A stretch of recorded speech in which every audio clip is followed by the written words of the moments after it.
with Professor Jonathan Gill Harris would be Ajay Kamalakaran. Jonathan Gill Harris is descended from a long line of migrants on both sides of his family. Born in New Zealand and educated in England, Harris worked in the US for 23 years before moving to India in 2011. He is the author of the best-selling The First Firangis and Masala Shakespeare, as well as many other books. Can we have some quiet, please? Yeah, I was at Masala Shakespeare, as well as many other books. Harris now lives in Delhi, where he is a professor of English and the founding dean at Ashoka University. His new book, The Girl from Fergana, Secrets of My Mother's Chinese Tea Chest, has just been published by LF. Ajay Kamalakaran is a writer and journalist based in Mumbai. He has lived in the United States and Russia and is a regular visitor to China, Sri Lanka, and former Soviet republics. His key areas of focus are history, language, geography, and migration. Ajay's latest book, Colombo, Port of Call, was published by Penguin Random House. He's also the author of Globetrotting for Love and Other Stories from Sakhalin Island and A Week in the Life of Svetlana. And he has many other languages to his credit, publications, but we'll... Yes. So welcome.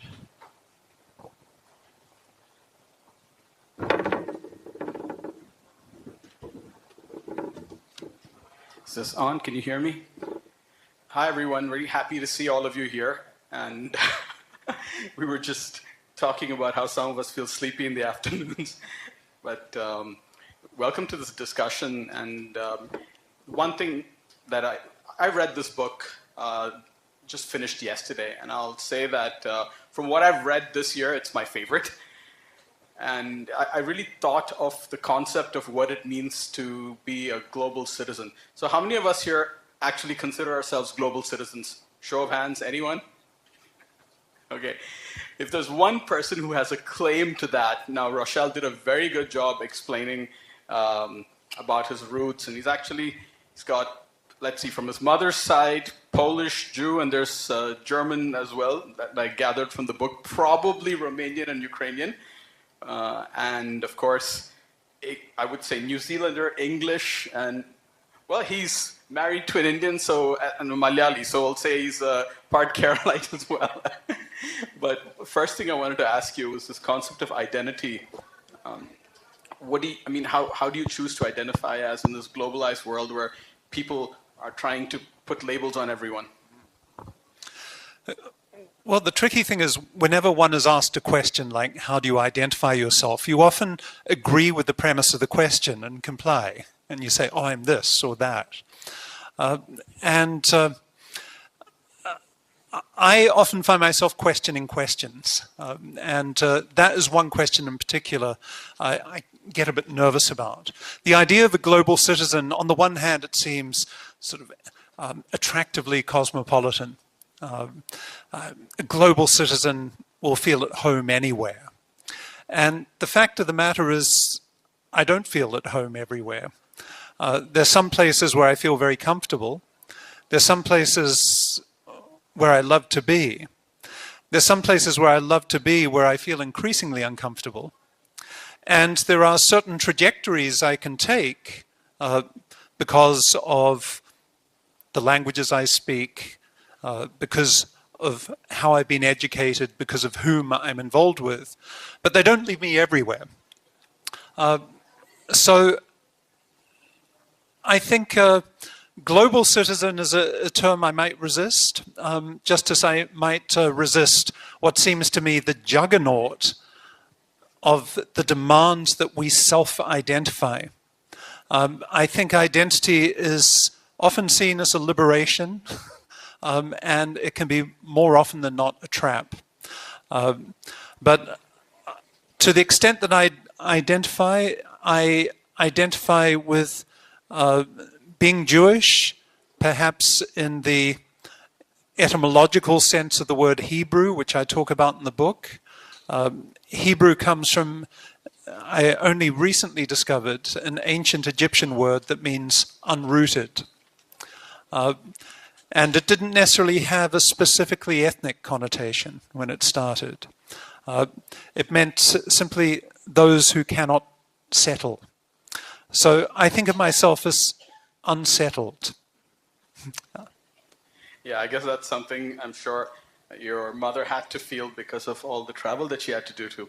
But we talk about the Jewish people, and when we think of the Silk Road, when we think of Fergana, we think of China, we think of Chinese, Indians, we think of people from different parts of Europe using that, and of course those in Central Asia. But what I discovered from this book was that there's a long Jewish heritage there, and they played a very important role in the development of the Silk Road. Can you tell us a little bit about that? Yeah. So the Silk Road is a bit of a vexed term these days. I don't know if any of you have read William Dalrymple's The Golden Roads, in which he disputes the idea that there ever was a Silk Road. And I think partly what he's chafing at the idea that a trade network dominated by China was sort of responsible for all Eurasian trade. And I share some of his suspicion, although I'm a little bit nervous by what I see as a sort of swapping of China as the dominant ancient global superpower for India as the truly global ancient superpower. India's cultural influence, or what we now call India, its cultural influence was extraordinary. But in some ways, the beating heart of the trade networks, and I'm deliberately using the plural, the trade networks that traversed from the Chinese Sea through to the Bay of Bengal, the Arabian Sea, the inner lakes of the Caspian Sea, the Aral Sea, the Black Sea, all the way to the Mediterranean. The beating heart was in Central Asia. And it was right at the junction between three major spheres of influence, China, the Indic subcontinent, and Persia and the Persianate world. Now, Jews have been living in Central Asia for well over 2,000 years. Our modern imagination tends to root people. Say, it's a question that I often hear in India. Where do you belong? From where do you come? It's very difficult in my case to say where I come from. My two parents were born in different countries. My four grandparents were born in different countries. Their parents were born in different countries. And I think it's more accurate to talk about histories and cultures of unsettled people. Many of these were trader people. But the Jews of Central Asia, and there were certainly communities that were based there for long, long periods of time, but they felt a deep kinship with family members, clan members who came from elsewhere. And in fact, it took a long time to develop, but for about 1,500 years, there was an extensive network of Jewish traders spanning from Al-Andalus in Spain, all across Eurasia, North Africa, Eurasia, to Kaifeng in China. They were aware of each other, they communicated with each other, they conveyed goods from their parts of the world, and depended on the services of fellow Jews to convey them further. At various times, political interventions meant that some of these communities were cut off from each other. So the Kaifeng Jews, for instance, as a result of upheavals in the Tang dynasty in about the 11th century, became pretty much completely cut off from the rest of Jewry. And in Central Asia, there were a number of historical developments over time, including some of what Tony Joseph was speaking about actually in the last session. A reconfiguration of political power in the Kushan Empire, which led to the fall of the Kushan Empire. Reconfigurations in the Persian Empire from the Achaemenids through the Parthians and the Seleucids to the Sassanids. That meant the Central Asian Jews for various periods of time became somewhat cut off from the rest of Jewry. But there were also long chunks of time where they were very much in contact with Jewish communities from many parts of these trade networks. But this is what my mother came into contact with, just to fill you in. The book is partly a memoir of my mother, a Polish Jew, who was deported in 1940 from Lvov to a labor camp in Siberia by the Soviets. And after the Polish government in exile threw their lot behind the Soviets in 1941, she and many other Polish Jews in camps were, quote, freed and deported again to Central Asia. And the thing that I find fascinating is that my mother and her family and many other Polish Jews were living pretty much side by side with the descendants of one of the most ancient Asian communities, Jewish communities, the Bukharan Jews, many of whom had migrated to the Fergana Valley. But she was only very dimly conscious of them. So this book is an attempt to understand the deep history that my mother blundered into and was to a certain extent unaware of. And this was the part that I discovered as I was doing the research for the book. That history had nonetheless shaped the history of my family long before they'd come to Central Asia. One of the claims of this book is that Jewishness, far from being something that emerged organically and fully formed out of the soil of ancient Israel or Egypt, developed historically through a period of negotiation, conversation, and codification in Asia, especially in Babylon and under the Achaemenids in Persia. Pretty much any Jew living today, whether they're Sephardic or whether they're Ashkenazi or whether they're Mizrahi, can trace their history culturally, if not genealogically, in Asia, Central Asia, 2,000 years ago. And this is one of the things that struck me more and more as I was trying to tell my mother's story. You cannot simply tell the story of an individual. An individual's story always involves the ghosts that for thousands of years have been playing a shaping role in making them who they are. And so Central Asia becomes sort of one of the key players in this book in understanding the history of Jewishness as well as the history of my mother. Right, so you spoke about the ghosts of the past, and you traveled to these places quite a few times from what I gathered in this book. And knowing the history of how it affected your mother from what you found in the chest, and how difficult was that to go to those places and to know that as a child that she went through the kind of things that she did? It was, to use a word that I seem to be using a lot right now, deeply unsettling. So just to fill you in, when I was growing up, my parents were refugee parents. We had very little by way of family. In fact, I had no family growing up. We had very little by way of heirlooms. So next to no furniture, save for one object, the Chinese tea chest that is on the cover of this book, which I was absolutely fascinated by because, number one, it was the only piece of furniture in the family living room. But number two, it was extraordinarily beautiful. It was a teak and camphor chest that had been carved probably in Shanghai in the late 19th century. And I knew that it was crammed full of items from my mother's past. And I became fascinated by what those contents might be, precisely because my mother didn't allow me or my two sisters ever to open it. All the contents of the chest were buried deep in straw and naphtha.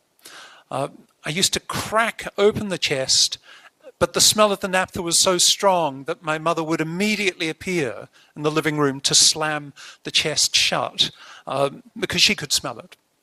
So my curiosity only grew. And so my mother, I knew, had had a very difficult past because we didn't have any family members. I remember asking her when I was young, "Where's your mother?" "Oh, she's not here." "Where's your father?" "He's not here." "Do we have any relatives?" All my friends at school had uncles and aunts and cousins, and they're not here. But when she opened up about her experiences during the war, she would tell me a story about having gone to Russia, not to Central Asia, to Russia. And she narrated her time in Russia as the best years of her life. Even I, as a child, sensed that there was something perhaps a little, shall we say, fabricated about this narrative. But to a certain extent, there was a germ of truth in it. Even in a labor camp in Siberia, my mother experienced a certain kind of freedom that she hadn't had in a very tightly constrained bourgeois Jewish household in Warsaw prior to the war. She was able to go hunting for berries in the forest with her best friend. She was able to do things that she simply hadn't been able to do in Warsaw. What I hadn't known was the Central Asian component of her story. I'd known that she had spent part of the war in a place called Uzgen, but she always told me that she'd been in Russia. Uzgen was a village in Russia, a very primitive village in Russia. And it was only in 1988, my mother and I went to the Soviet Union. And she was at that point determined to get back to Uzgen, and she wanted to take me. But we couldn't go to Uzgen because Uzgen, it turned out, was in a part of the Soviet Union that was off limits to tourists. And I only found out then that it was in the Kyrgyz Republic, so not Russia at all. The closest we could get was an Aeroflot package tour to the Uzbek Republic. So we spent some time in Tashkent and Samarkand. But my mother felt very disappointed by all this because although we went to the Tashkent Bazaar and I could see her eyes flicker open with interest. And she said, "This is a little bit like what Uzgen was." She felt that she hadn't accessed the past that she wanted to see. But my curiosity was even more awakened by this, especially by one incident. Outside the Tashkent Bazaar, this was 1988, it was a very hot summer's day in August. It was about 40 degrees, certainly hotter than a boy from New Zealand had ever experienced. And a drunken Uzbek man came up to my mother, who was still only about, at that point, 55 or so, and she was a very striking woman. And he approached her in what was a fairly lascivious way. And my mother suddenly unleashed a volley of swear words in a language I'd never, ever heard her speak. And the Uzbek guy put up his hands in the air saying, "You got me," and walked away. And I turned to my mother and I said, "What was that?" And she said, "Oh, I didn't know I remembered all that." Words she had learned in the Uzgen Bazaar as a child who had been forced to live in a mud hut for 5 years. She lost her father within a couple of days of arriving. She lost her mother 2 years later. Her sister and her were orphaned, and they survived in large part because they'd go to the bazaar and barter items, small items like needles and thread, flour, which the Uzbeks called, although it was in the Kyrgyz Republic, it was an Uzbek enclave. There were also Tajiks, Kyrgyz, Kazakhs, Koreans, as well as Polish Jews, Polish Christians and Russians living there. But the Uzbeks called the flour, or rather the bread made out of flour, non. Okay? So my mother told me, we survived on non for 5 years by adding just a little bit of water to the flour. So at the time, it was only after I moved to India, and two things had happened. I'd moved to India, I'd learned Hindi and Urdu. My mother had also begun to succumb to Alzheimer's. And Alzheimer's is one of the cruelest diseases imaginable. It drilled through the layers of her memory, step by step. My mother could speak 8 or 9 languages, but she began to forget languages in the reverse order that she'd learned them. And the first language to go was English. Now, my first language wasn't English, it was Polish. My second language was Hebrew. My third language was English. But I never I never acquired much proficiency in either Polish or Hebrew, because at an early age, my parents decided, because we were living in New Zealand, it would be best for my development if I grew up just speaking English. So once my mother had forgotten English, it was very, very hard. She'd chatter to me in Polish and Hebrew. I'd understand, but I couldn't really talk with her. And I could see not only her receding, but my connection to her receding. But every now and then, on some days, she'd speak to me in Uzbek. And unlike in 1987, 1980, foreign language to me, I discovered, much to my surprise, I could understand a lot of things that she was saying in Uzbek. So not only non, naan, the word for meat, gusht, for spice, murch. Anyone who speaks Hindi or Urdu can work out. Carrots, for some reason, were sabzi.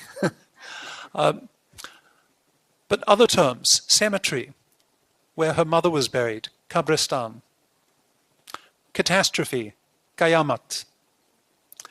And then the one that killed me, mohabbat. So I had to migrate to India to acquire the language that would allow me to connect in mohabbat, in love, to my mother who'd forgotten the language in which she had brought me up with love. So I felt this story needed to be written. That this wasn't just about a Hindi speaker, a new Hindi speaker encountering an Uzbek speaker. This was also a story of migration, not only of people, but also of languages. The Persian terms had migrated through the hubs of the Silk Road, through Central Asia, down through the Kushan Empire, into what is now northern India. And so this is a book not just about my mother, it's also about all of us in this room. And thinking in ways that unsettle us, that get us out of the habit of saying, from where do you come? Where do you belong? What is your place? Your place might have histories that are way more surprising and way more unsettling than you think. Also, you've mentioned about the joy she felt at individual moments, about her Uzbek friend, the one she remembered, but you couldn't find out more about her. And also about the joy she felt when she was practicing for the ballet, the mazurka. And, you know, there's so much of that. So I just don't want anyone to think that it's only about trauma and difficulty. One thing you must have noticed here at this festival, there are a lot of people from northeastern India. And a discovery for me, was about two things. One about Manas in Kyrgyzstan, that story, and about the Mizo people who believe they're among the lost tribes. Can you tell us a little bit more about this connection that spreads all the way across India? So some of you may know that in Mizoram and Manipur, there are many people who have started to identify as Jewish, and they call themselves the B'nai Menashe.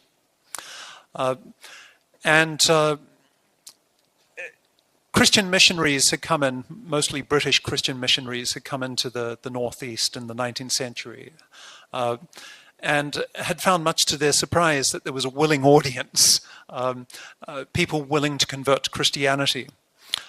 what became apparent over time was that the stories that most spoke to some people were not from the New Testament, but the Old.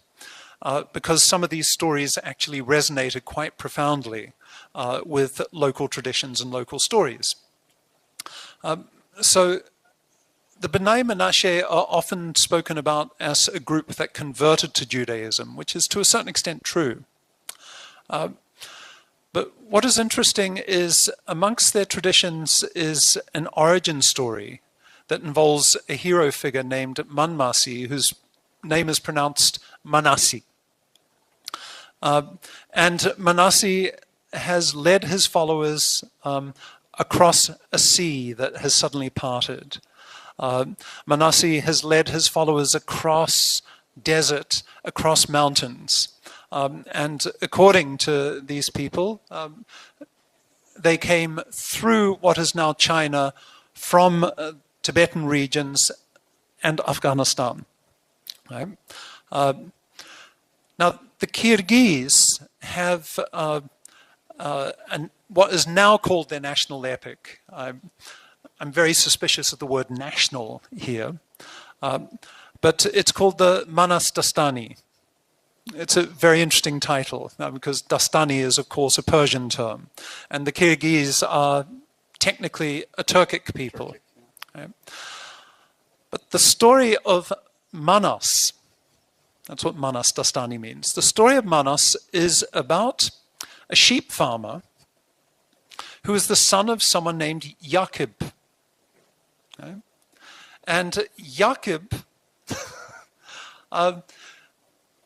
has a bunch of sons who leave their native land and go far, far away.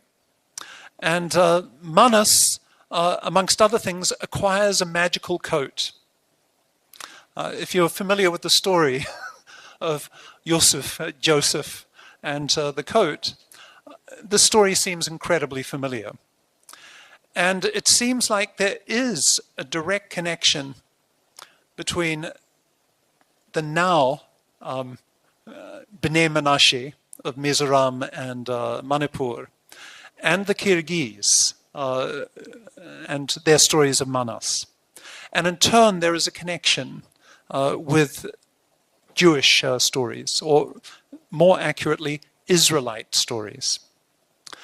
Now, I am not making some crazy claim that the B'nai Menashe are genealogically descended from Israelites. The B'nai Menashe make that claim, and that's fine. That's part of their oral tradition. Actually, what I'm more interested in is not whether or not the B'nai Menashe or the Kyrgyz are genealogically the descendants of. What I'm interested in is how stories migrate. And I think this is part of the extraordinary legacy of the trade networks that Tony Joseph was glancing at tantalizingly in his amazing presentation. It's not just people that migrate. As traders move across this vast terrain, they move at a very slow pace. So the people of the Kushana Empire called the traders Sartavaha. They traveled in caravans, often with camels, at a very slow pace. And they would stop off at night in what the Persians called sarais, where they would eat and they would exchange stories. Now, many of the people in the Sartavahas were Jewish traders, Persian-speaking Jewish traders, coming from centers like Babylon from the time of the Achaemenids through to the Sassanids, Ctesiphon, which was sort of the new Babylon just south down the Euphrates River, and later Baghdad. People from other traditions, Turkic traditions, brought stories with them. And people would exchange stories, swap stories. We have been so conditioned into boxing cultural phenomena in national terms that we have often found it difficult to recognize that genealogy doesn't point back in one direction, the origin of a nation, but fans out in many, many directions. And the history of the Silk Roads and literature on the Silk Roads makes this abundantly clear. So take the Panchatantra, for instance, which we think of as quintessentially Indian. Many of its tales, even though it's being claimed for Hindu tradition, many of its tales come from Buddhist Jataka tradition. These tales migrated across the early trade routes into Persia, where they were incorporated into Zoroastrian stories and were assimilated into a corpus called the Hazar Destan. Right? Hazar Dastan, 1,000 stories. You can guess where this is headed. The Hazar Destan migrated to the caravanserais in Baghdad, and over time had not just Zoroastrian and Muslim, but also Taoist and Jewish stories added to them.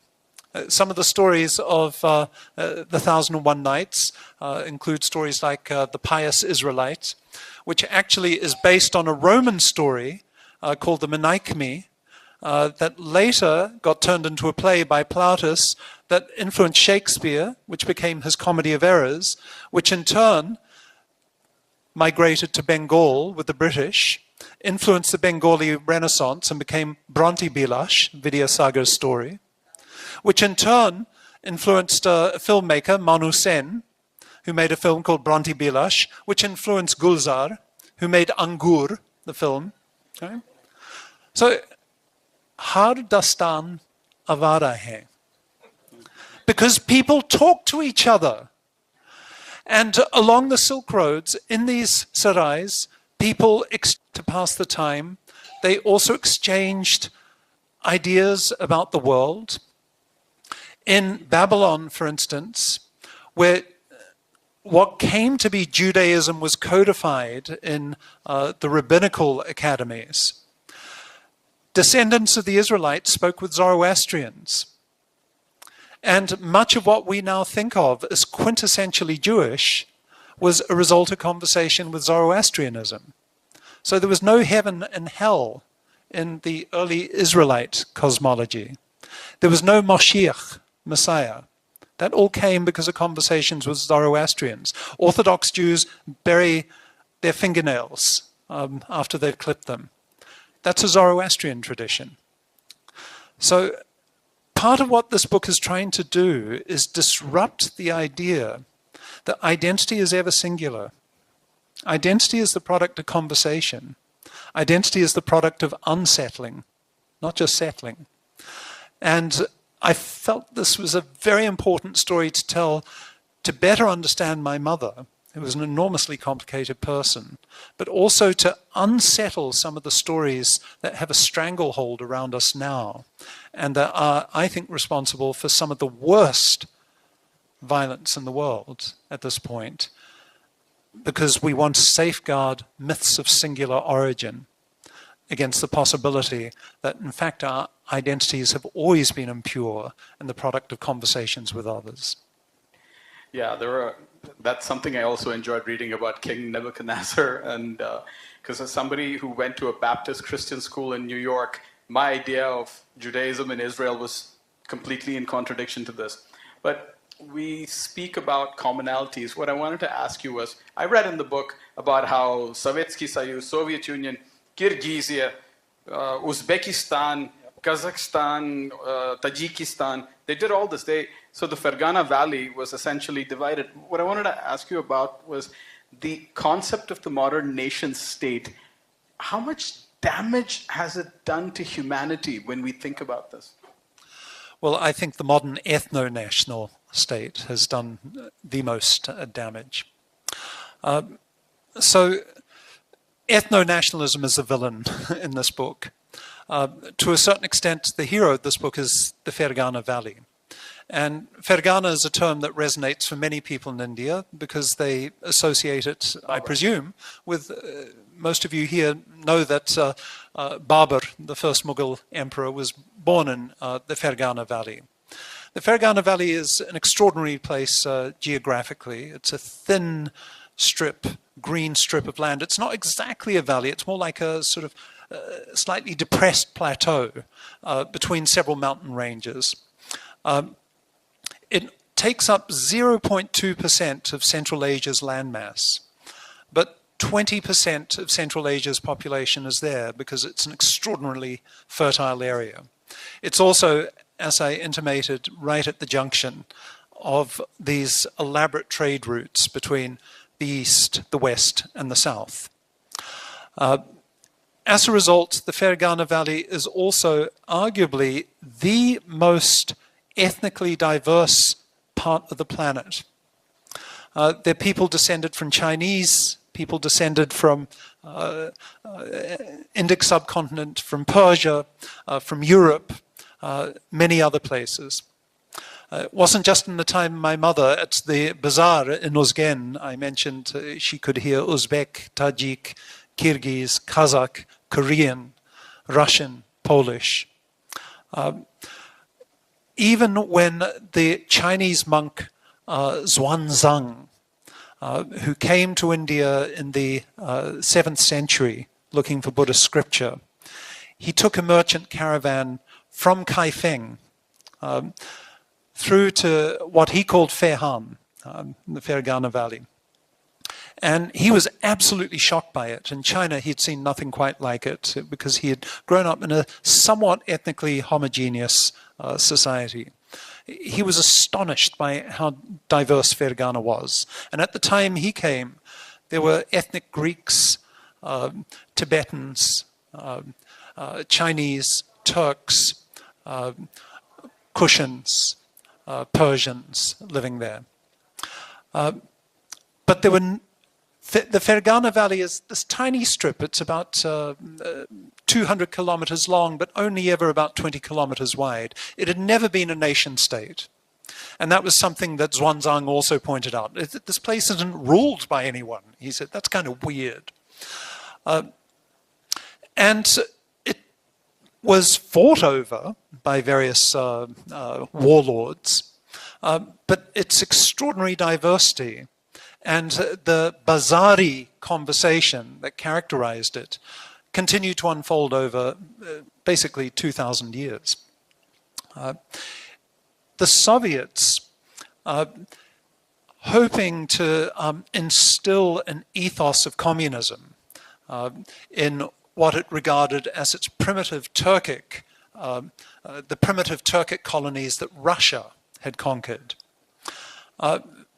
Although Marxism itself is fiercely opposed to the idea of the nation state and nationalism, Lenin employed a young former Georgian priest who had been a Georgian nationalist but had warily come around to the Russian communist cause, to devise a plan for the Turkic territories, including the Fergana Valley. This man came to be known as Stalin. And Stalin, as the commissar of the People's Republics, presided over a plan that willy-nilly, in a fashion that should be familiar to everyone who lives in the Indian subcontinent, divided up the Fergana Valley on the basis that there are 3 major ethnicities living there. And there's a small problem. They all live side by side. But we've got to work out which is the native territory of the Kyrgyz, which is the native territory of the Uzbeks, and which the native territory of the Tajiks. And completely random borders were drawn. Uzgen, which was a mixed town, but Uzbek majority, ended up in Kyrgyzstan. Bukhara, which was Tajik majority, ended up not in Tajikistan, but in Uzbekistan. It was a mess in a way that we're all familiar with here. Now, I'm not going to say Fergana Valley was a paradise. There were many things that happened there that were hideous over time. But what we never saw was communal violence, ever, until the 1990s, after the Soviets left. Familiar, isn't it? After the British left, after the Soviets left the Fergana Valley, having given them the gift of the nation state, all of a sudden, Uzbeks started mowing down Meshkitian Turks. Tajiks started shooting at Kyrgyz. Kyrgyz went after Uzbeks.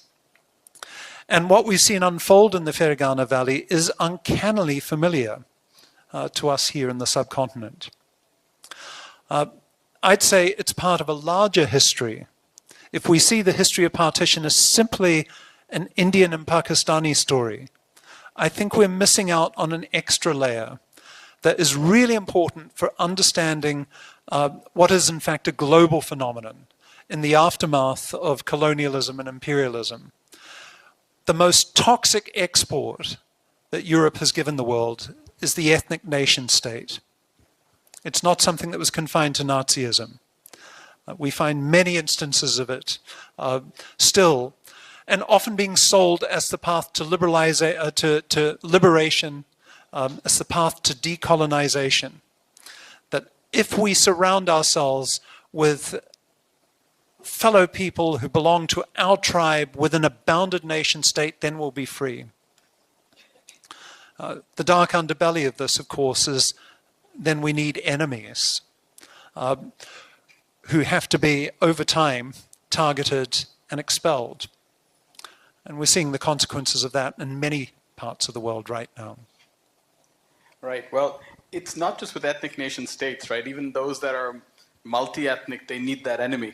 But before I throw the floor open to questions, you wanted to read a small passage from the book, right? Would you like to do that? Sure. This is, in fact, a couple of passages thrown together in Jugaad fashion. Just to give you a bit of a flavor about my mother and how the book came into being. Some of us have the book, so you'll have to tell us the page number. So starting on page 8. This is after what happened, after my mother began to succumb to Alzheimer's. My mother's Alzheimer's had advanced to an alarming degree. As her memory crumbled, her younger cells started to make themselves heard.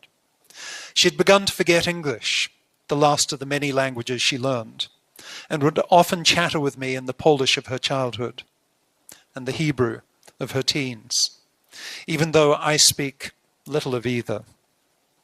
Sigmund Freud once compared memory to Rome, serially built atop earlier versions of itself. He believed the psychoanalyst, like an archaeologist, could dig to retrieve ancient layers of experience buried deep in the city of memory. Perhaps that's why my mother always resisted psychoanalysis. Freud was a big part of her family lore, as he was supposed to be a relative on her father's side. Her name was Stella Freud. But there were old experiences she didn't want to have memories of, couldn't have memories of. Now traces of those experiences had begun to speak through her without the help of a psychoanalyst. Alzheimer's, like psychoanalysis, digs deep into the city of memory. But it takes to it like an urban developer's pneumatic drill, unearthing the buried layers of one's past while destroying everything else en route. I mourned the loss of the mother who had known me in English. Yet I was fascinated by the fragments of lost past that were now surfacing in other languages, exposed by the mental wrecking ball of her condition. I longed to piece together these fragments, to access the larger life worlds that I could glimpse through them. As her memory cracked and splintered, fragments of another language, like shards of Roman columns, mosaics, and amphoras unearthed by modern bulldozers, also came to light. The language was Uzbek. I'll just stop there. Okay.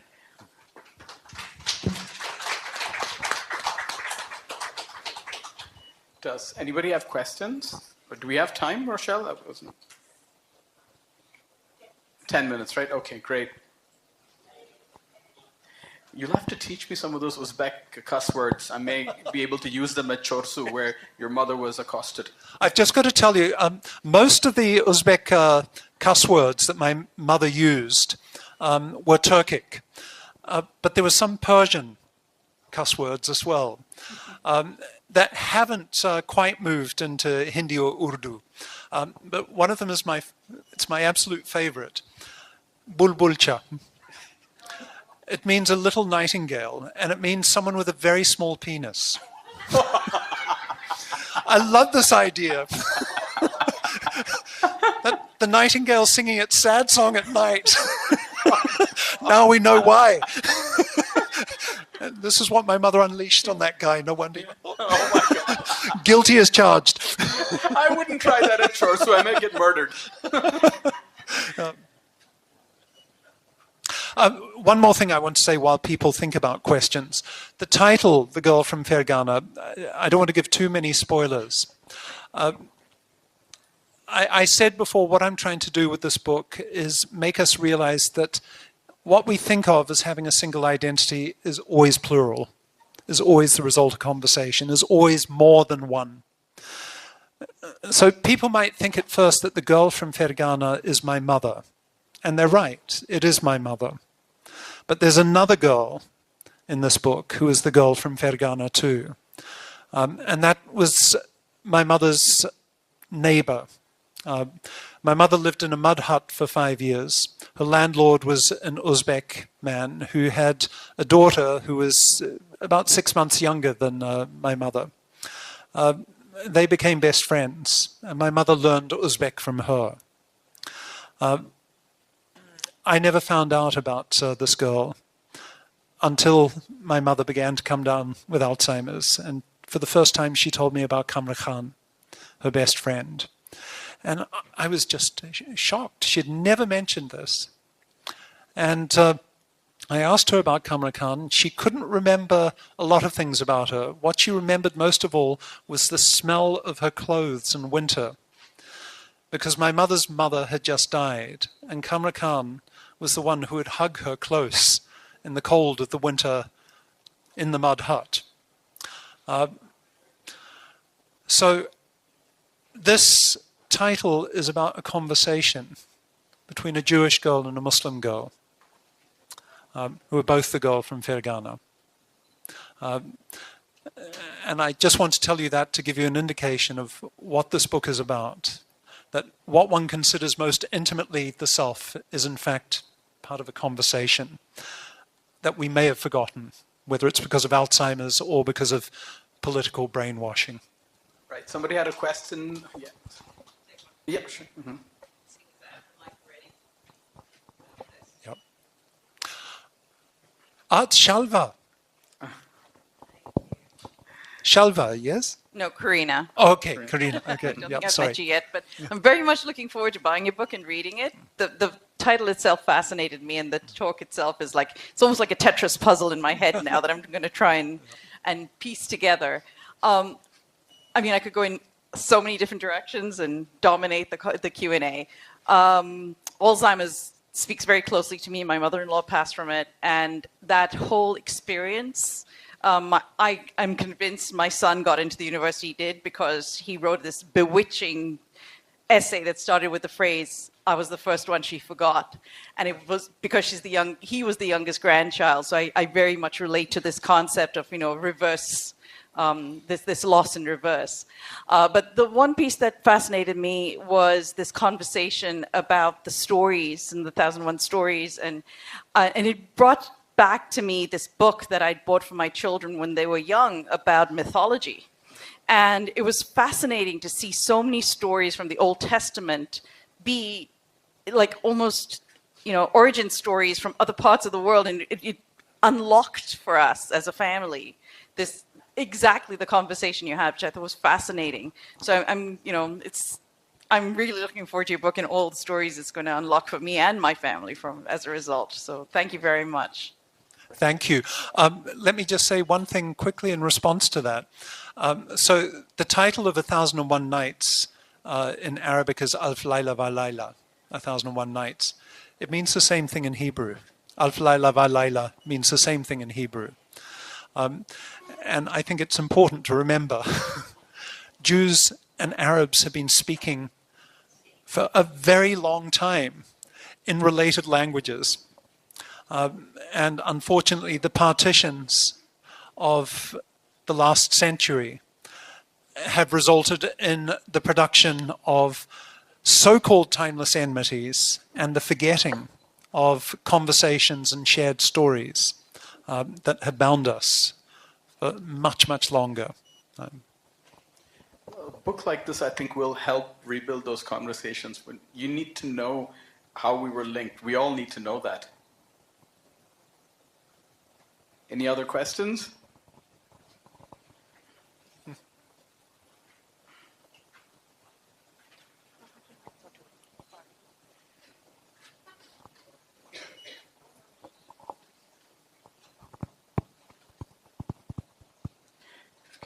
Just take an opportunity to ask you one more. Sure.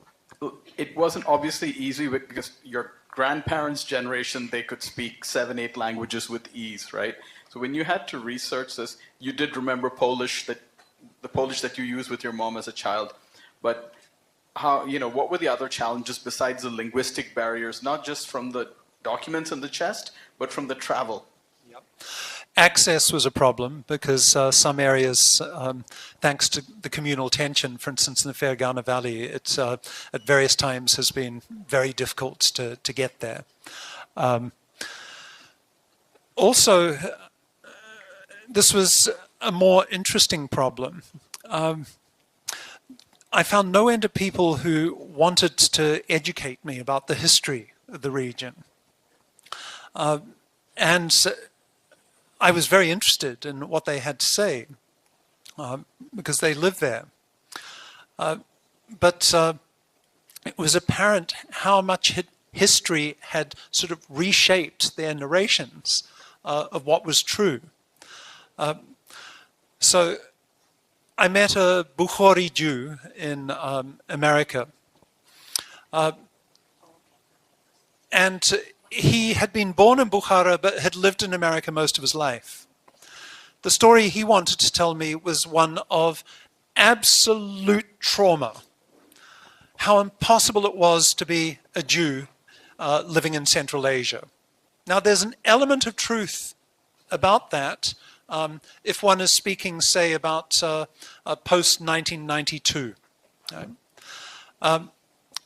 But if one goes back, one finds that the history that he was convinced had always been true simply wasn't. Number one, I went to the synagogue in Bukhara. It's called not a synagogue, but a masjid. Right? Right? I found Sufi poets, Jewish Sufi poets, in Central Asia. Right?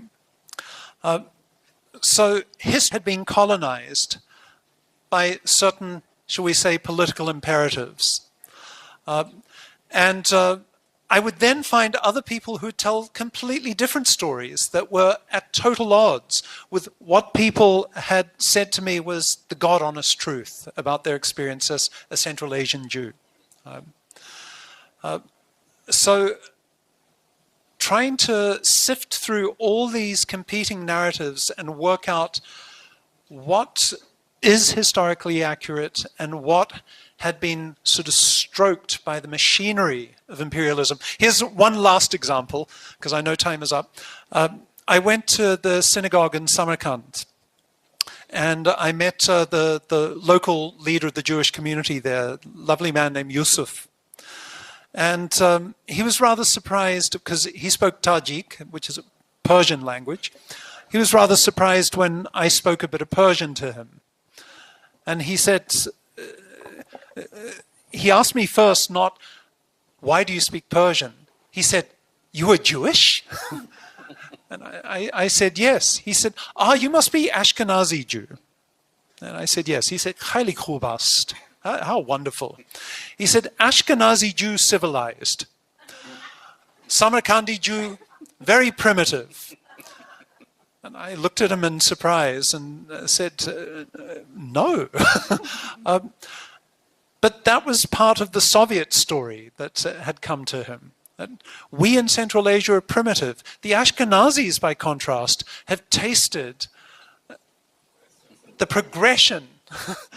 They've tasted Western civilization.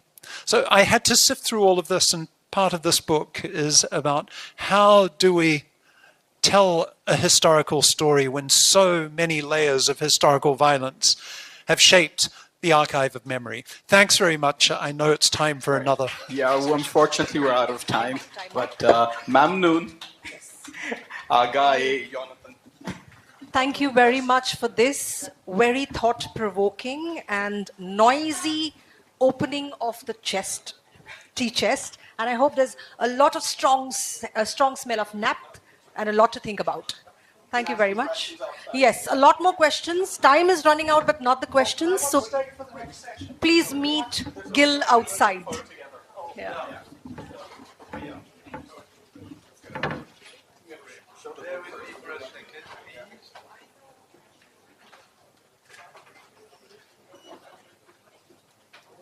Still buy your book? I hope so. I hope the copies. Can you still sign it for me? Lovely.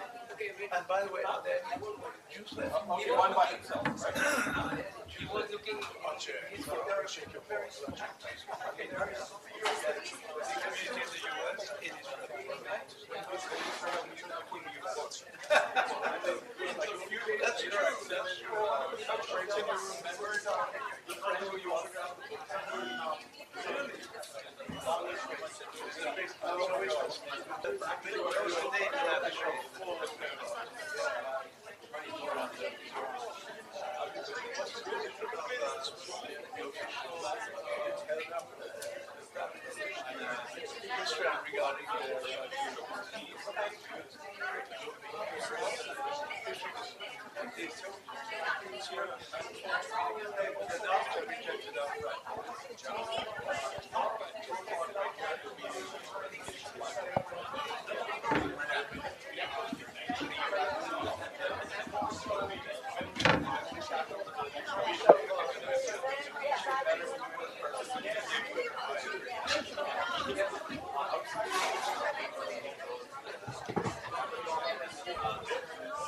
Hello, everybody. Good evening, and please settle down for the next session.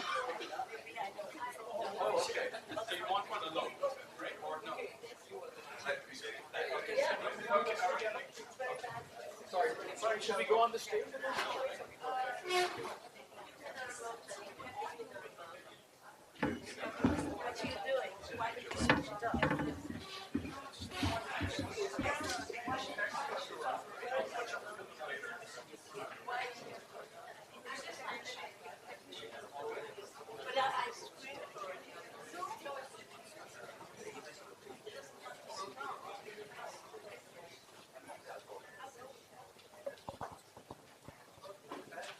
And can we have the lights off? Like some of the present.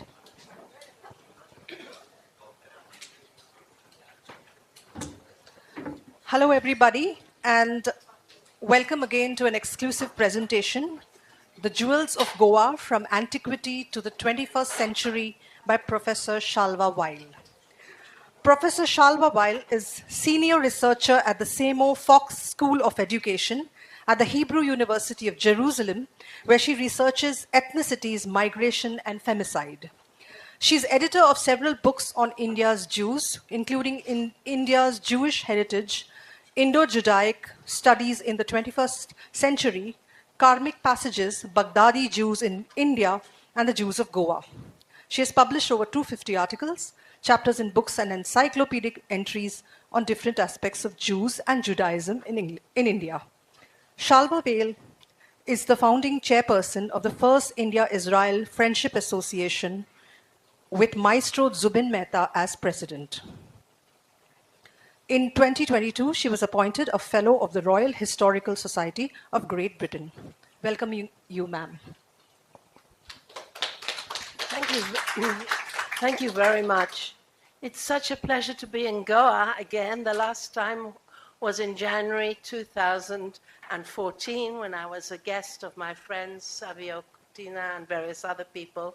And thank you for all the people who've come very specially for this lecture from South Goa and from other places. I'm going to try and do a PowerPoint presentation. It's a little bit difficult because it's not in the center. So if anybody wants to move over to that side, they're very welcome. I don't know whether you can see it very well, but I'll try and do my best. So the first bit will be showing you very, very briefly, putting the Jews of Goa in its context of Indian Jews, but it's not a lecture on the Jews of India. I'll just whisk through that, and then we'll concentrate on our subject. Now, you may be surprised, but people outside Goa really have never knew that there were any Jews in Goa. It's an unknown subject and certainly understudied. So I got into the subject by our friend Anthony Iverfeld, and ever since we've edited this book together with scholars of Old Portuguese and scholars of the Inquisition. Basically, I put it together, but they are the scholars. So these are just a sample. I'm whizzing through the first bit. These are just a sample of the books that I've actually published, and I've been studying Indian Jews for half a century. So it's on Baghdadi Jews, on different Jews, Cochin Jews, everybody, the type of people that you've heard of. And this is very quickly where the Jews were settled in India. And today there's a new group in northeast India, Mizoram and Manipur. I won't speak about them, but they are actually going to come, 5,800 of them are actually going to come and live in Israel. But they're not on this map because they were never recognized as Jews in the past. And these are the Ben Israel of Maharashtra. Some of you may know them. And this is Naugao, the place in the Konkan, which is north of here. And I keep thinking there must have been a connection. And this is the place where the Ben Israel ancestors claim that they were shipwrecked off the Konkan coast in the year 175 BCE. And on the side, sorry, is an oil presser. This was the, as it were, caste profession of the Ben Israel as pressers of oil, but they never pressed oil on the Sabbath. They were called Saturday oilmen.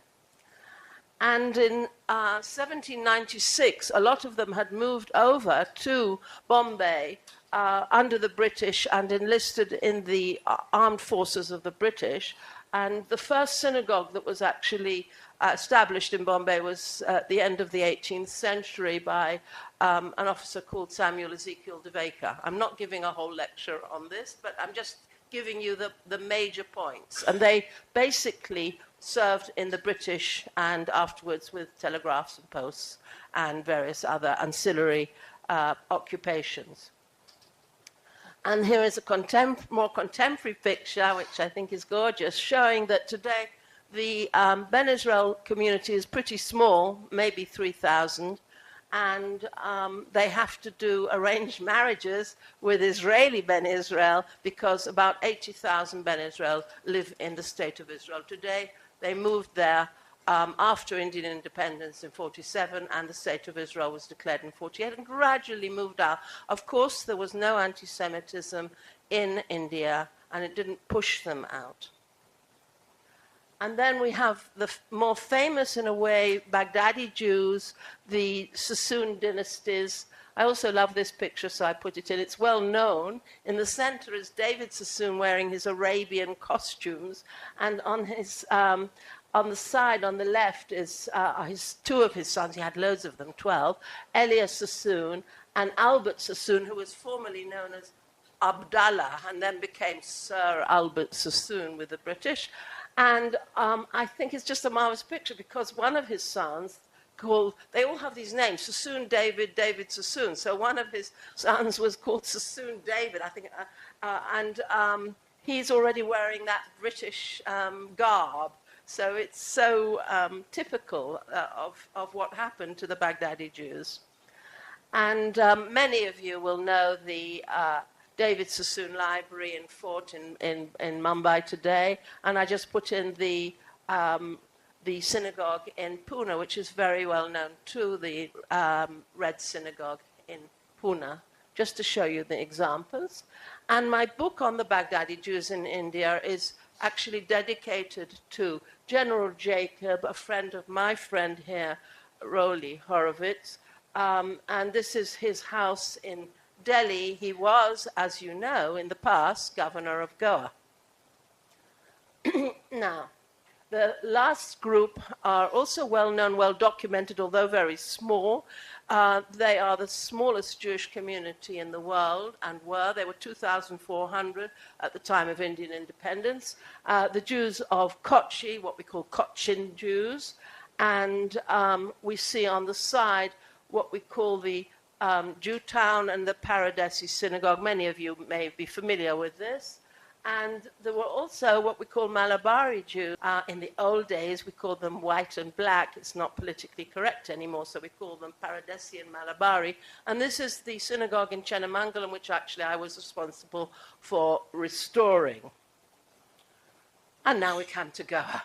That was a really quick thing just to put the Jews of Goa in its context to show you that there's a lot of scholarship on the Jews of India, none, very, very little on the Jews of Goa. So I put forward, I organized a symposium at the Hebrew University, and I got together some outstanding scholars from different countries, from France, from Portugal, from India itself, from Goa, and from, actually there wasn't anybody else from Israel, I don't think, and we put together this symposium, and these are the people who contributed to it. I won't go over it because I'm rushing through a load of slides, and can you all see them all from there? Is it okay? So I'm doing a lecture synopsis. I like to do that so that it focuses all of us. Can you take it out? No. You can probably read it better than me.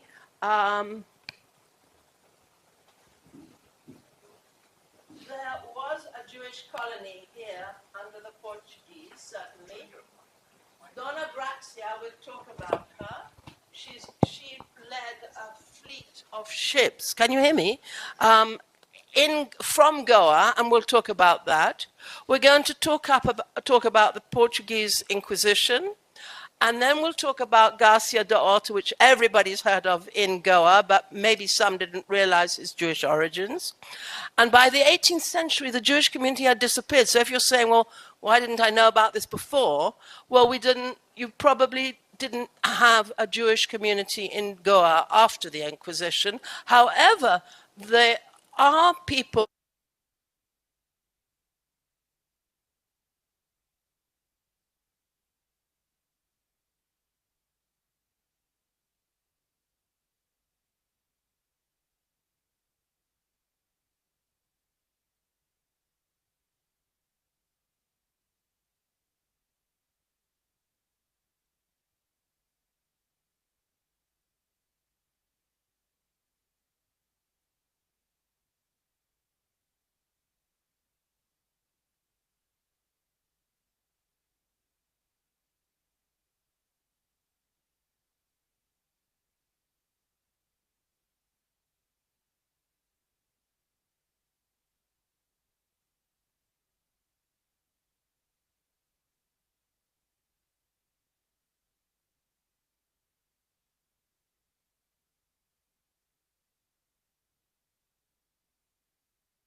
migrated from Portugal, fleeing the Inquisition, and had come to settle in Goa.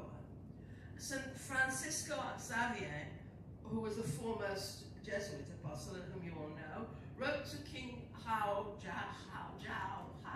III of Portugal that we need an Inquisition in Goa, because many of those who used to live in Portugal, according to what he called the law of Moses, have to be now tried. But once the court of the Holy Office was set up in Goa in 1560, Jews in Goa found themselves also in trouble. They fled from Portugal.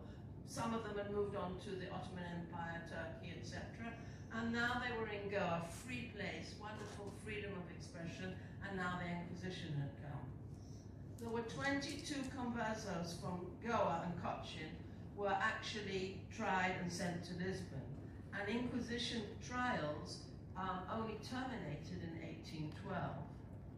Now, set up as you know, in Old Goa, the Jesuits settled in St. Augustine complex, which is huge, as you know, and many pertain that this was on the site of a Jewish settlement area, and there was an old synagogue there. Many, many people think that.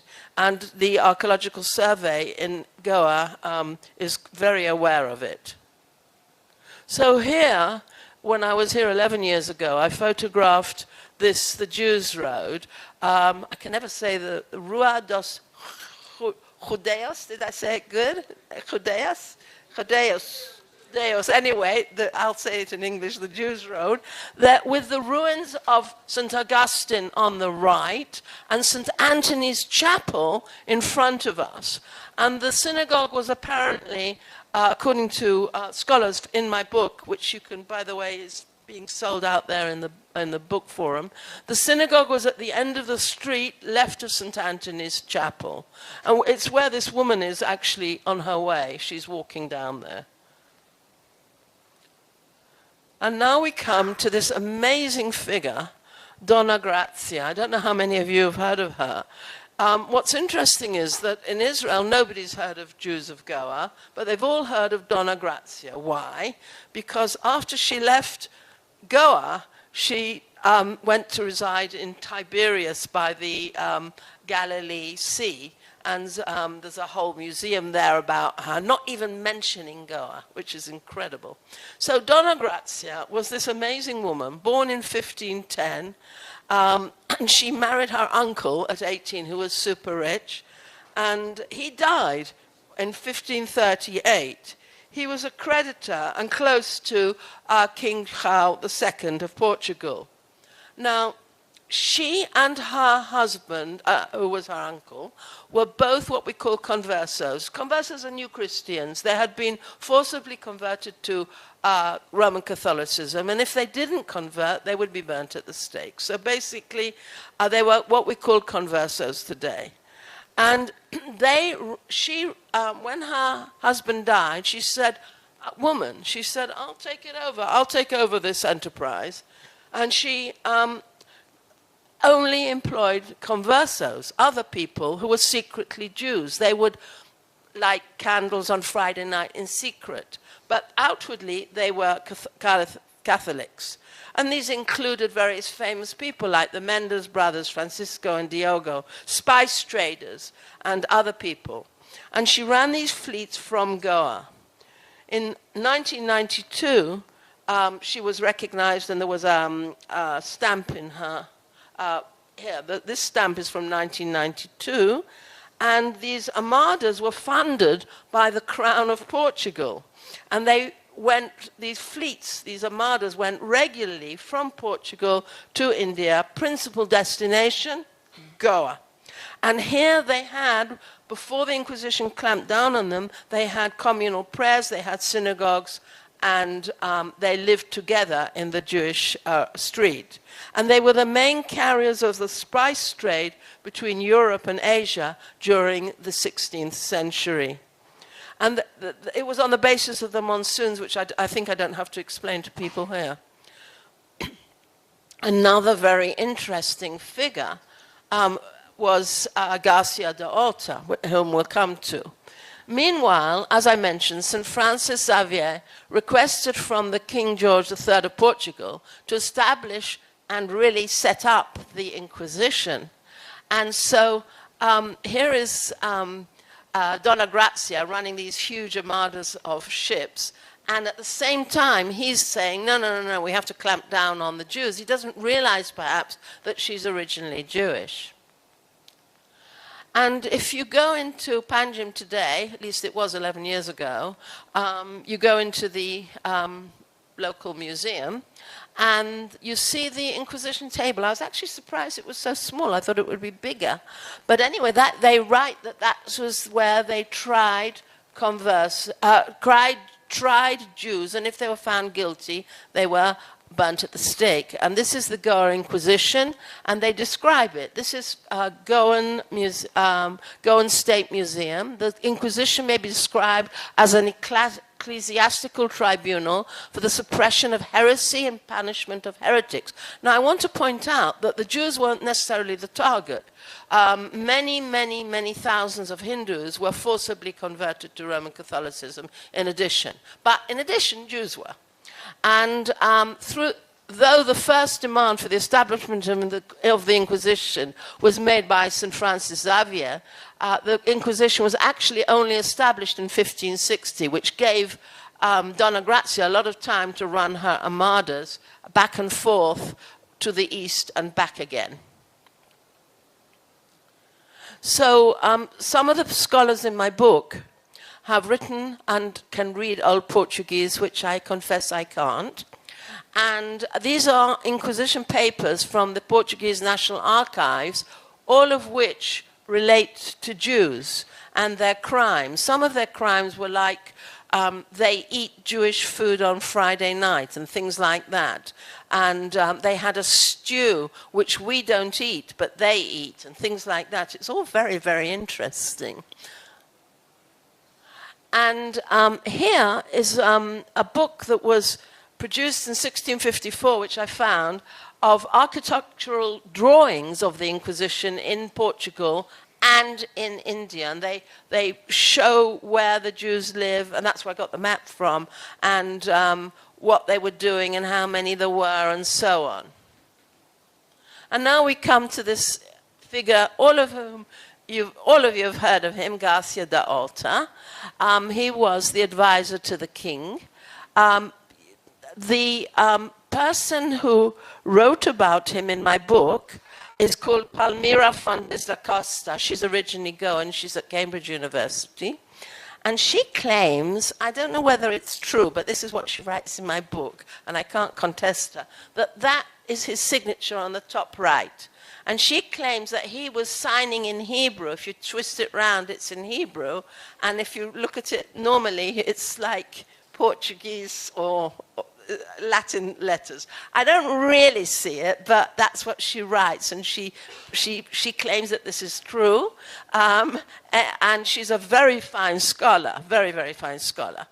So Garcia de Orta was a physician. He was born in 1501. And he lived in India from 1534, before the Inquisition. And the king either knew or didn't know, the king of Portugal knew or didn't know that he was Jewish. And he was outwardly Catholic. He was a converso. And he and his wife was also a converso. They only married each other. And in 1548, he brought out his mother and his two sisters to Goa. Now, as you know, he was a botanist, and his major published work was published in 1563, and you all know the Garcia de Orta garden in Panjim, Old Goa. Panjim, got it right. Okay, Panjim. And the thing was that he was never claimed as a Jew, and he died as outwardly as a Catholic. But his sister, Katerina, his sister was tried by the Inquisition, and she was burnt at the stake in Goa, I'll come to it in a second, wait a second, here, at the new pillory, which many of you may know. Now, my pictures are old. It's before this whizzing highway that I saw coming from the airport. But these are genuine pictures that I photographed. And she was burnt on the stake. She was tied to this pole and burnt on the stake as a Jew, a Jewess. It's absolutely incredible. And yet her brother, because he was the physician of the king, he was let off and he was allowed to sort of live his life and stay on. Now, the really crazy thing is that after she was burnt at the stake, in 1580, the Portuguese decided, yes, well, he must have been Jewish. So they exhumed his bones, took them to Lisbon, I don't know whether you all know this, and they tried his bones and found him guilty of being a Jew, and then they burnt his bones. Now, in Goa, he was never really recognized until the 20th century, which is really very strange, in my opinion, strange. By 1946, they were proud of him, and this postal stamp was produced in Goa, in India. And in 1971, there's the Portuguese banknote with his picture on it. So that's Catarina. And so it really exemplifies how the Portuguese regarded the Jews and the Inquisition, because they were willing to shut their eyes if somebody was useful to them, and yet they were willing to kill the sister because she was of no use to them. So it's really an extraordinary situation. Now, the Portuguese period, although the Inquisition went on till 1812 in a formal manner, officially, the Dutch really took over from in Goa, as you all know. And the man most instrumental for the Dutch takeover, what I call the Dutch takeover, is Jan Huygen van Linschoten. And I love this picture, it's so nice. But anyway, he and historian. And he was born in 1563, and he spent 5 years in Goa at the end of the 16th century, 1583 to 1588. And he served as a secretary to the Portuguese Archbishop of Goa, called João Vicente da Fonseca. He had the very high-level position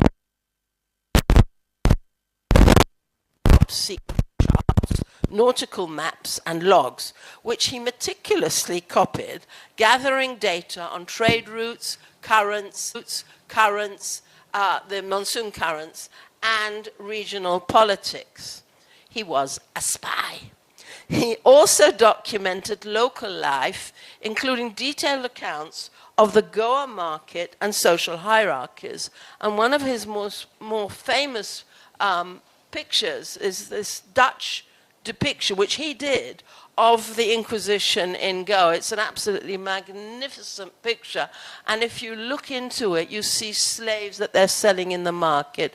And also, some people who are expert in this artwork have also identified people whom they think are Jewish, that they are trying to recruit or at the time of the Inquisition.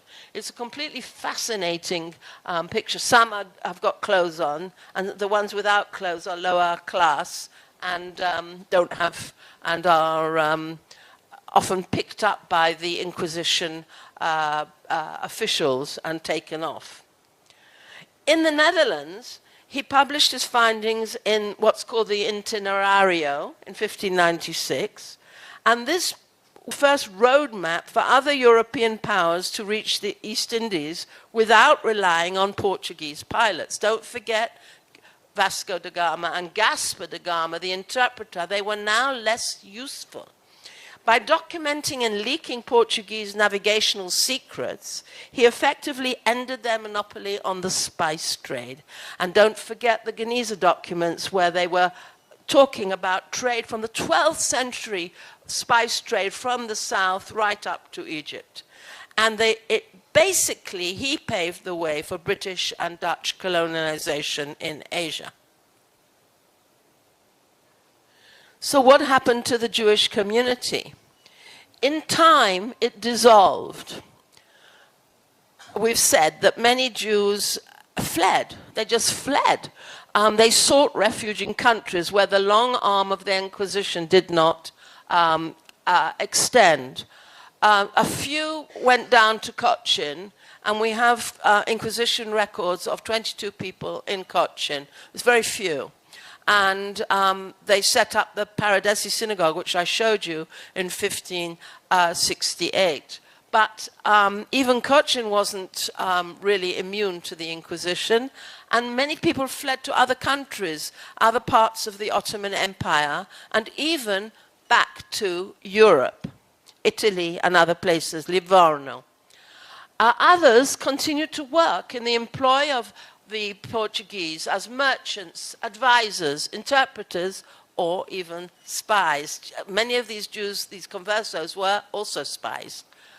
They commonly interacted, and so these people commonly, the Jews, actual Jews who hadn't yet converted, commonly interacted with the conversos. And in some of the Inquisition papers, the Jews are tried and said, you spoke to so-and-so, and we know that he's a converso. So the Jews knew who the conversos were, the conversos knew who the Jews were, and eventually many people actually converted and became what we call new Christians. At the end of the 18th century, the Inquisition started to die out, but it was only officially abolished, as I pointed out, in 1812. The new Christians or conversos continued outwardly to practice Roman Catholicism, while retaining inwardly, inside the community, many Jewish customs. In time, they began to assimilate with the local population, which is inevitable. Although there are people in Goa who still say they only intermarried with the people whom they knew in the past were conversos.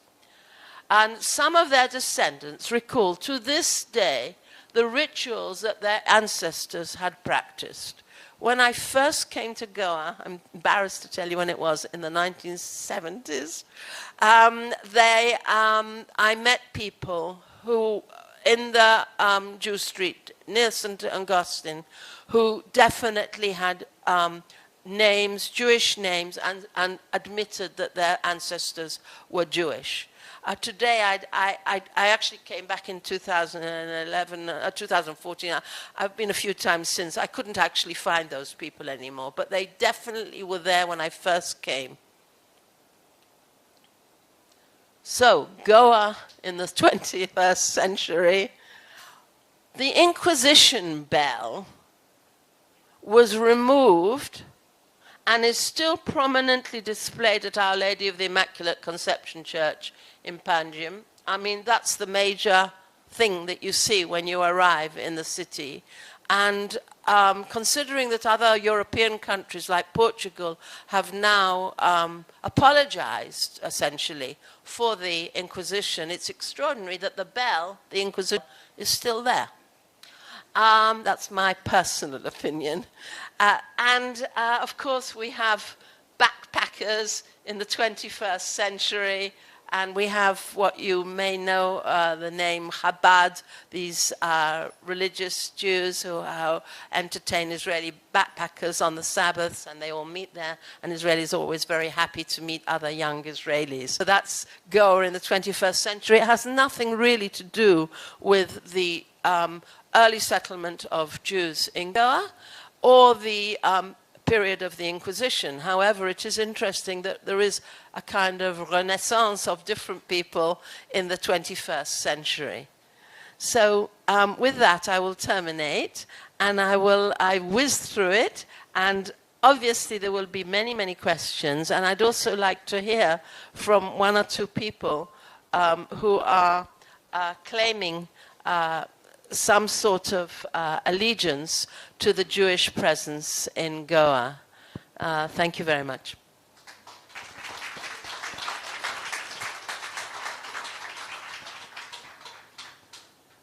Thank you, ma'am. And now we open the floor for questions.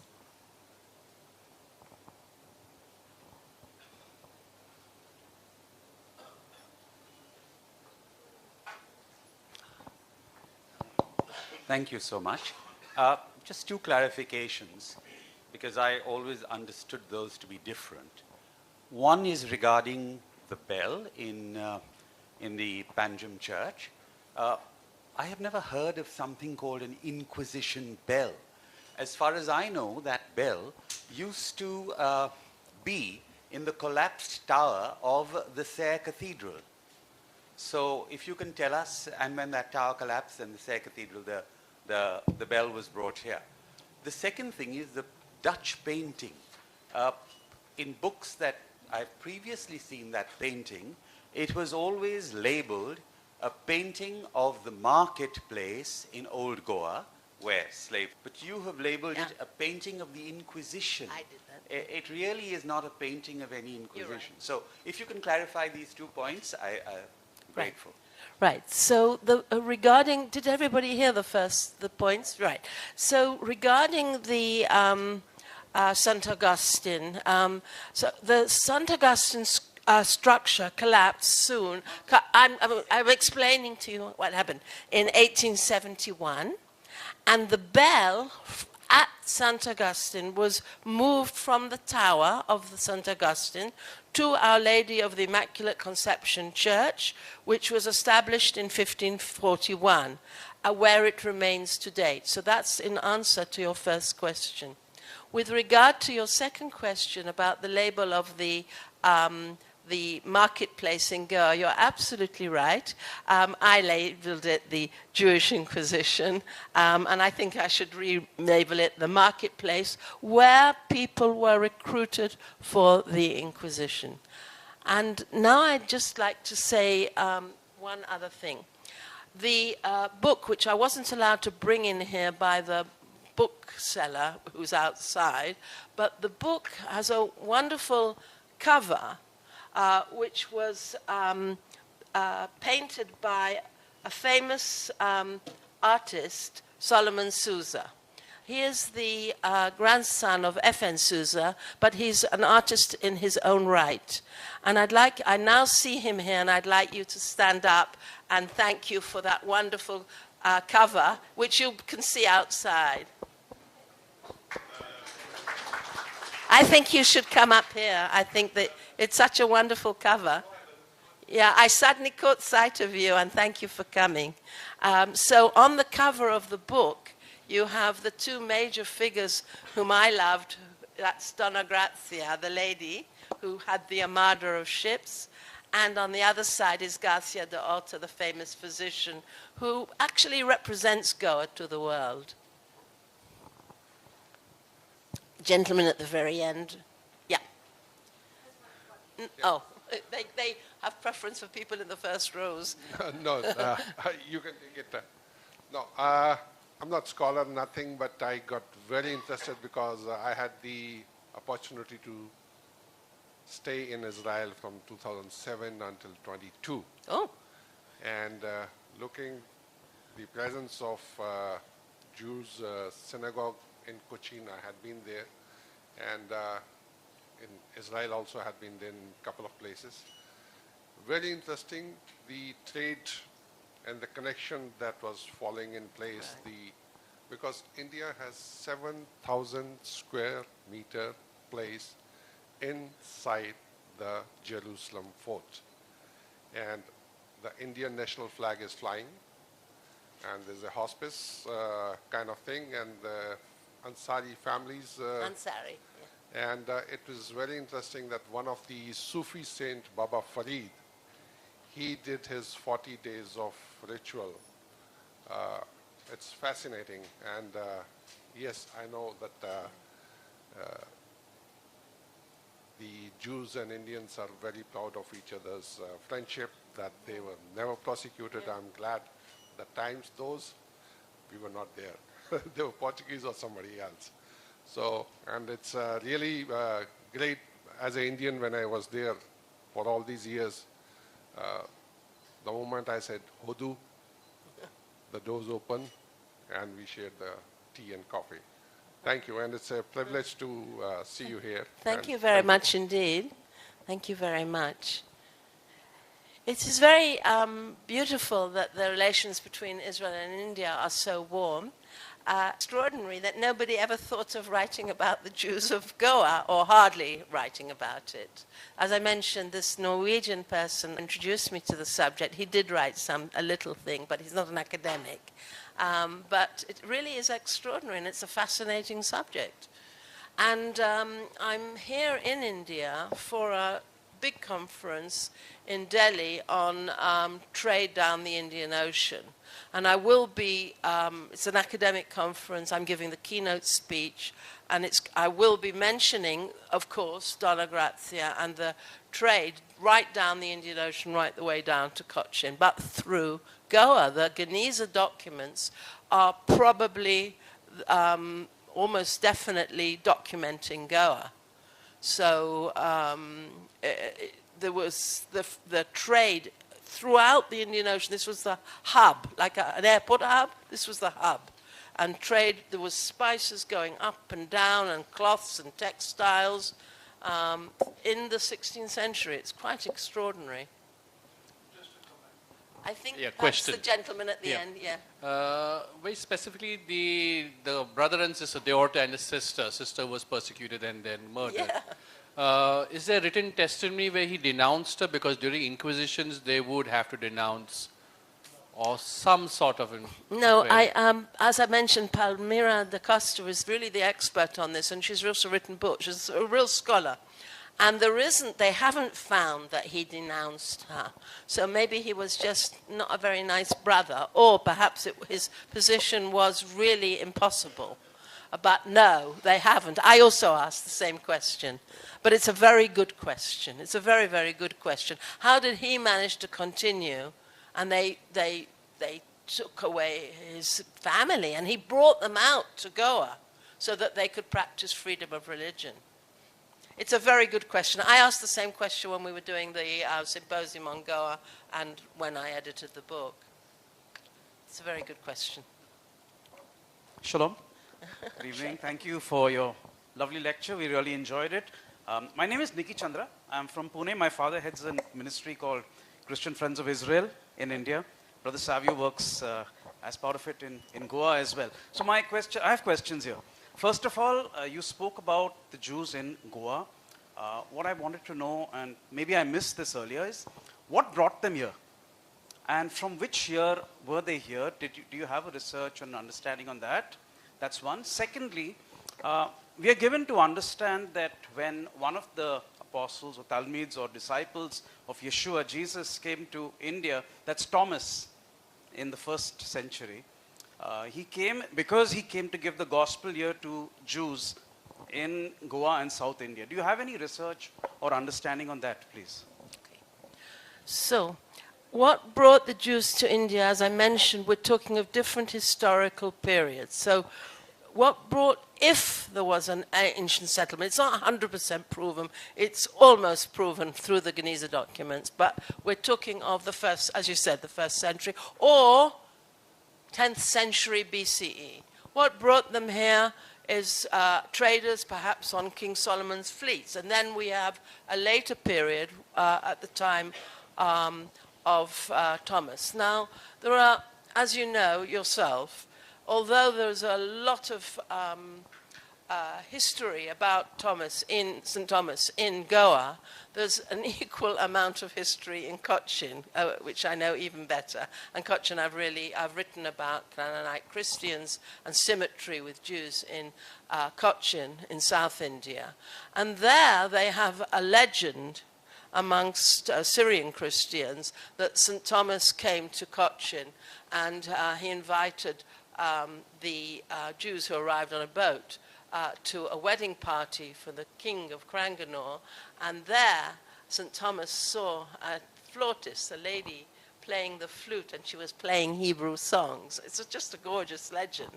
But so some people believe, it's all a matter of belief, some people believe that St. Thomas actually, that died in Cochin, and they can show you, I've been to the place where they believe he died. And some people believe he was here. So it's a matter of belief about St. Thomas. And again, we're looking for proofs, empirical proofs, which are very difficult to find. Again, I said perhaps the ritual bath, the ancient ritual bath, really was a Jewish ritual bath, but we need Western empirical proofs these days. What brought the Jews at the time with the Portuguese is very clear. They were traders and they were escaping religious persecution in Portugal. That's very clear, and that's well documented. Is that all right with you? Yeah. Yep. Shalva, it's lovely to meet you, and Thank good you. to hear you at last. I've been following your work for years. I've written a lot about Garcia da Horta in my book, The First Ferengis. And I just had a couple of questions about Garcia da Horta, but also the world in which he was moving. First of all, my understanding was that his bones weren't taken back to Lisbon. He was, in fact, cremated here, and his remains were disposed in the Mandavi River. And he was actually exhumed after Catarina was burnt at the stake, and he was disposed of here. But what I find particularly interesting is the Portuguese Jews who came to Goa. It's tempting to think of them sort of operating largely within the new European sort of trade network with the Estado da India. But many of them had relations, even if they were based in Portugal, they had relations sort of beyond Europe with the Muslim world. Garcia da Horta himself seems to have been, if not fully fluent in Arabic, sufficiently conversant in it to have escaped the Inquisition in Goa initially by going to Ahmednagar, where he worked as a physician for the Sultan there, where the lingua franca in the court was Arabic, which I find very interesting. But also, Garcia da Horta's cousin was someone who he describes in the Colloquios as Isaac of Cairo, Itzhak of Cairo, who was actually based not in Cairo, but was sort of a dealer working between Egypt, Turkey, and Bijapur. And so Garcia da Horta, when he escaped to Ahmednagar, he was sort of expecting, he wasn't going as someone who was thrusting himself into the unknown. He had already come to Goa with family members based in Bijapur, in Muslim-ruled Bijapur, and introductions in the courts of Ahmednagar. So it makes me wonder, to what extent did the Jews of Goa, even if they presented as conversos here, also have other modes of connection, other identities that they could draw on in order to thrive in the subcontinent? Apparently quite a few Jews sort of melted into Muslim-ruled, the sultanates of central India, once the Inquisition was set up. And I still I've not been able to trace their trail, but there are a few people like Franco de Pires, who was a mercenary converso from Portugal, who also worked for a Muslim ruler, that suggests that the Judeo-Muslim bond, in which Arabic was a common tongue, was a strong feature also of the community here in Goa. So first of all, I must make it my business to read more of what you have written, and thank you for these very, very interesting comments. I always understood from the researchers on Garcia da Horta that his bones were exhumed and taken to Lisbon, but that's not my original research. You understand, there's a difference. So what I write on Cochin is totally original, and this is what the researchers told me. So that's the first thing. But there is no question that these conversos, they knew about 10 languages. They spoke Arabic. All of them spoke Arabic, but it's not a new thing. Even if you look at the Geniza documents, Ben Yehu, this trader, he's writing also in Judeo-Arabic to his co-religionists and Arabic to Muslim traders. So, and when it comes to later period, the 16th century, oh yes, the conversos knew Arabic, and they had cousins in the Ottoman Empire, and notably in Turkey and other places, but they knew other languages too, and they also learned very quickly, they're very sharp, and they knew Indian languages as well. I haven't mentioned this. Now, there is one point, though, that I just wish to mention, that the Muslims under the during the Inquisition weren't better off than the Jews. They were also persecuted. I mentioned the Hindus, but the Muslims were really no better at all. They had a very bad experience under the Portuguese. What's lovely, and it's not related to what you say, is that whenever I give a lecture on Indian Jews, different ones, Baghdadis, Cochin, Ben Israel, I always say there was no persecution of Jews in India, which is a beautiful thing to say, because it's the only place in the world that this has happened, except under the Portuguese, the European Portuguese, and primarily in Goa during the 16th century. So I'll take into consideration many of the things that you remarked upon, and thank you for your scholarship.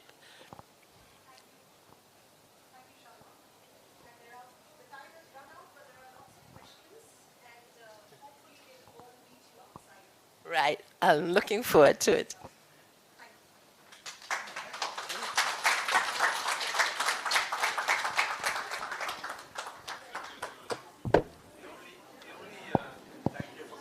Oh, what a pleasure. Okay.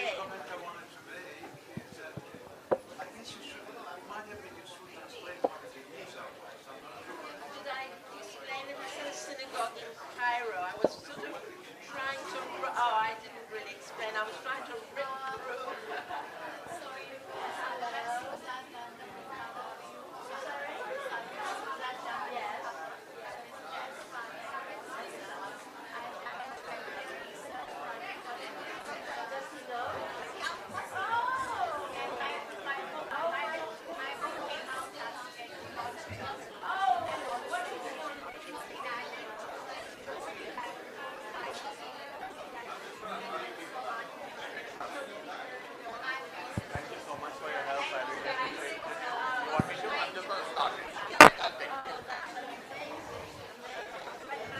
Friends, please move out in an orderly fashion. Can we keep that door open and move out? Thank you. Next step is coming. Thank you so much, Dr. Shalva Vail, for this unique. Yes, please. Thank you so much for this. I'll give it to you outside. Okay. Friends, please step outside. Thank you very much. That was a wonderful session by Dr. Shalva Vail. Dr. Shalva Vail's book is available outside, and she will be here to sign. Dr. Vail, if you wouldn't mind stepping outside, go ahead. Go and move. Huh? Yes, no more than 15 minutes. I'm going home. Okay, fine.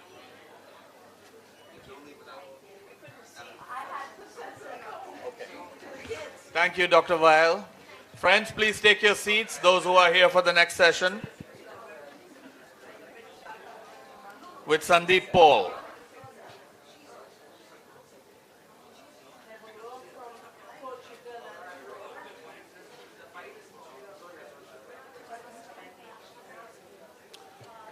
Please proceed outside. Those who are staying, please come inside. We're going to start the session 2 minutes. This is the wrong bio.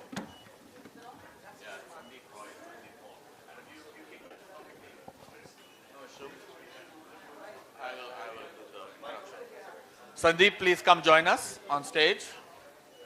Friends, please proceed. Solomon? Go out if you like. I'm going to introduce the session with Sandeep Paul. Please take your seats.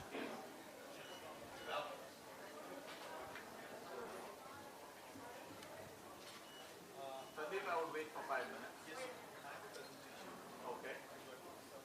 The tech guy will help you when he comes back. Mike, there is a presentation here also.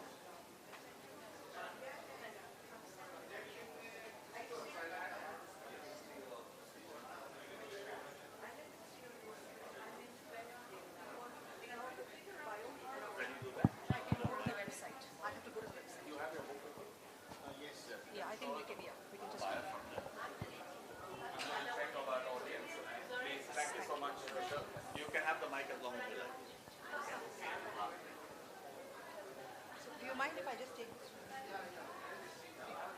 You want this, right, later for the book, for the talk? I need your Bible. Okay, I'll give you a link also.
Just introduced it at the end, right? This the book is, I will say it. Right? At the end of this.